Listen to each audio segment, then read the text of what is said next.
Today, we're repeating 2 shots, but this time with nighttime lighting. Okay, more blank storyboards with just notes, but to start off, shots 27, 28, and 29 are essentially all the same setup with some small differences. I discussed shot 27 yesterday, which was the close-up of the pregnancy test, but now I'm going to discuss 28 and 29, which is a repeat of 2 shots when she first got into her dorm room. I have a note here to add wind to the trees, and just a note that she's devastated, close-up of the face and looking up. And this is more the same. Apparently, I may have accidentally moved the camera. I just had to re-import it from one of the earlier shots where she was sitting on the bed because I wanted to repeat that same camera angle. All right, let's go look at the shots. Okay, lighting-wise, I have a special lighting up her eyes, and then some light is coming in through the window. You can see the tree outside the window, and then there's some other lights in the room to fill out the space. Let's take a look. She looks up, and then same shot as before, looking down. Only this time, instead of relaxing into this pose, she is looking up, holding on to the pregnancy test. But this is the same angle as before. You'll notice the bed's a little more disheveled, and the bunny's knocked over, the lampshade's a bit askew, the picture on the wall's a bit askew. Just everything's a little bit off because her world has been turned upside down. All right, let's look one more time.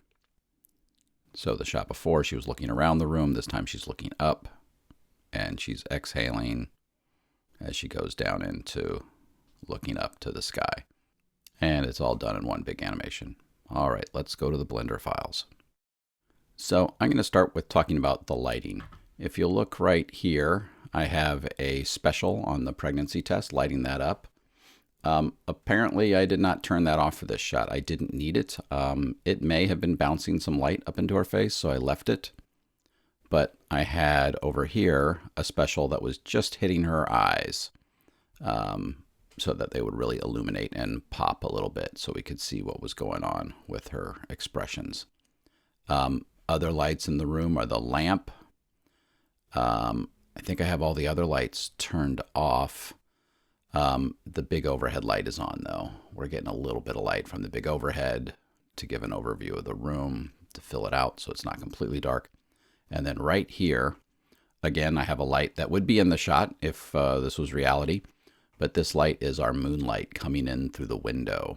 Let's see, the tree is back here. The tree is getting a couple lights so we can see it, and the tree is animating in the wind, just like the trees we saw before in the scenes outside the dorm room.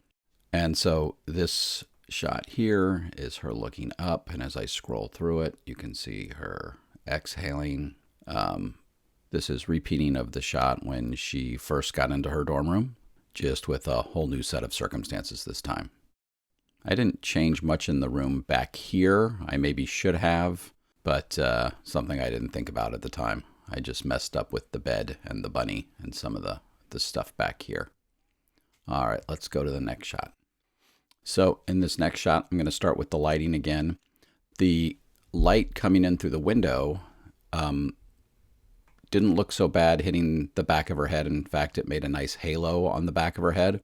But in this version of the shot, it was really lighting up the back of her head in a way that was just distracting. So I did another flag. This time I added a round one to make it a little bit softer, hitting her head and the back of her body to keep this moonlight that was blasting through the window off of her.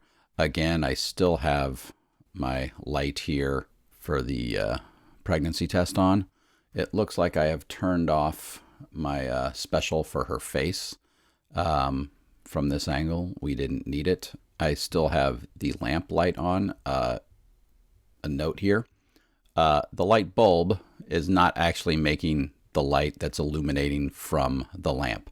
I have a light bulb light that makes the light bulb glow a little bit, but the light illuminating from the lamp is actually a separate light, just like the street lamps outside. So there's a bulb emission to make the bulb look like it's glowing, but then the light emitted from that bulb isn't actually coming from the bulb. It's coming from a separate light.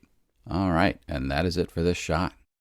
Tomorrow, a new set, and I'll teach you how not to do a walk cycle. I'll see you then.